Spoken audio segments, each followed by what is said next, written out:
SCP-679 is called eye rot. It doesn't look very pleasant. It kind of makes my eyes itch just thinking about it. We're going to react to this one today. It's by SCP Illustrated. Make sure to subscribe to his channel. Subscribe to mine if you like reaction videos too. And let's get into this one. Good day everyone, today we're taking a look at a rather unknown SCP, namely SCP-679, eye rot.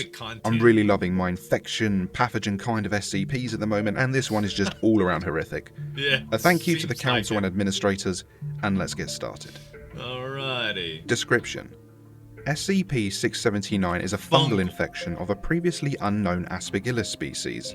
It was discovered among the local homeless population in Florida.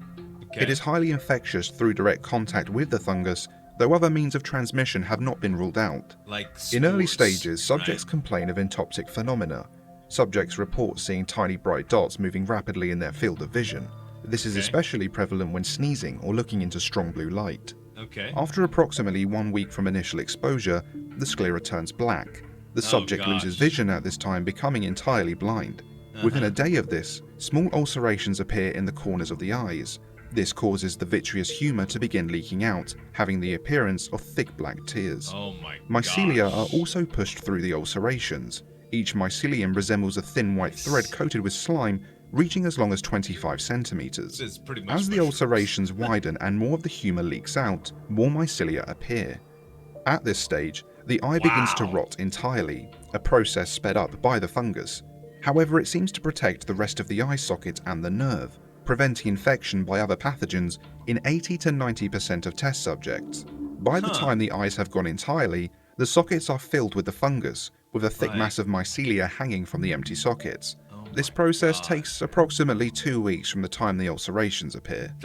Once the eyes are completely gone, mycelia invade the sinuses, where they trigger increased mucus production which the fungus appears to feed upon.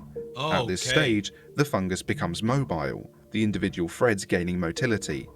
They move around the subject's face in seemingly random patterns. Once the fungus begins moving on its own, subjects report their vision returning. The fungus appears to have photosensitive cells, as well as a currently poorly understood ability to interface with the optic nerve. Subjects describe normal and, in some cases, improved eyesight, except for a much wider field of vision. However, whenever a human with apparently normal eyes enters their field of vision, subjects experience visual hallucinations, fires, dangerous animals, sudden tilts in the floor, that seem designed to drive them in the direction of the uninfected. Once they are in range, the mycelia reach out to touch the uninfected human's eyes. This appears to be a reproductive strategy for the fungus. Curing the condition has so far been possible only in the earliest stages of infection. Once the sclera changes, the only treatment is surgical intervention and cauterization of all tissues in the socket and sinuses. God, it sounds Special horrible. Containment procedures. Samples of SCP-679 should be contained in sealed glass vials with the temperature kept at 25 degrees centigrade. Infected subjects should be kept restrained in a sterile environment. All personnel handling samples or subjects should wear Class A hazmat suits. Any material or infected subjects removed from containment should be incinerated immediately. To prevent potential cross-contamination, at no point should samples of SCP-679 and SCP-1077 be stored at the same facility. What is 1077? And that concludes this presentation. I hope.